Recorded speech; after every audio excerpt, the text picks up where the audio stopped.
Dans cette vidéo, nous allons voir le rowing buste penché. C'est un exercice où vous allez travailler principalement toute la chaîne postérieure haute du corps. C'est-à-dire que, tiens Thomas, tourne-toi, on va démontrer. Vous allez venir bosser toute la partie du dos, mais pas seulement. Vous allez aussi avoir l'arrière de l'épaule qui travaille et également le biceps. Pour cet exercice, au niveau du matériel, vous n'avez pas besoin de grand chose. Soit des kettlebells, des haltères, ou pour se mettre en condition réelle, si vous n'avez pas tout ça, vous pouvez utiliser également des packs d'eau. Ça fera le même effet. Ne rigolez pas, c'est comme des kettlebells. Pareil sur cet exercice. Pour faire l'exercice, vous vous placez les pieds largeur de bassin.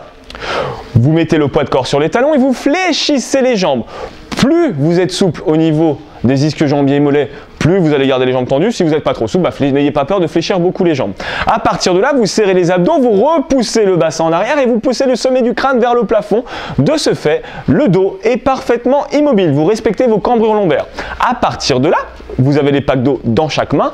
Vous allez venir inspirer en tirant les coudes le plus haut vers le plafond et en imaginant que vous avez un crayon entre les omoplates et vous l'écrasez à chaque fois. Et on souffle, on redescend. On recommence. On inspire, on monte les coudes le plus haut possible et on souffle, on redescend.